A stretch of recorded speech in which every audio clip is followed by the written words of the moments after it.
अकोट ग्रामीण पोलिसांनी ऑपरेशन प्रहार अंतर्गत अवैध गावठी दारू अड्ड्यावर मोठी कारवाई करत 5 आरोपींवर गुन्हे दाखल करण्याची प्रक्रिया सुरू केली आहे। या कारवाईत 82,000 रुपयांचा मुद्देमाल जप्त करण्यात आला आहे। अकोट ग्रामीण पोलिसांनी अवैध दारू व्यवसायाविरोधात धडक मोहीम उघडत ऑपरेशन प्रहार अंतर्गत मोठी कारवाई केली आहे। ठाणेदार किशोर जुनगरे यांच्या नेतृत्वाखाली पोलिसांनी एकाच दिवशी विविध गावांमध्ये छापेमारी करत अवैध गावठी दारू गाळणारे आणि देशी दारू विक्री करणाऱ्यांवर मोठा प्रहार केला। गुप्त बातमीदारांकडून मिळालेल्या माहितीच्या आधारे पोलिसांनी सर्वप्रथम पोपटखेड शेत शिवारात धाड टाकली।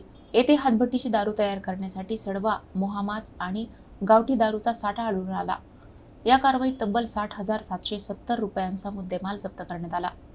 यानंतर पोलिसांनी ग्रामकुंड, आसेगाव बाजार, रंभापूर आणि मुंडगाव येथेही सलग कारवाया करत अवैधरित्या देशी दारू विक्री करणाऱ्यांना ताब्यात घेतले। या सर्व कारवायांमध्ये मिळून एकूण 82,070 रुपयांचा मुद्देमाल जप्त करण्यात आला आहे। विशेष म्हणजे अकोट ग्रामीण पोलीस स्टेशनचे ठाणेदार किशोर जुनगरे यांनी स्वतः या मोहिमेवर लक्ष ठेवत पथकाला मार्गदर्शन केले।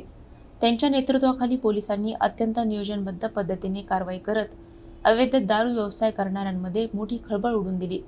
गावगावात सुरू असलेल्या हातभट्टी आणि अवैध दारू विक्रीवर पोलिसांचा आता थेट प्रहार सुरू असल्याचे चित्र पाहायला मिळत आहे। महाराष्ट्र दारूबंदी अधिनियमांतर्गत आरोपी विरुद्ध गुन्हे दाखल करण्याची प्रक्रिया सुरू असून पुढील तपास अकोट ग्रामीण पोलीस करत आहेत।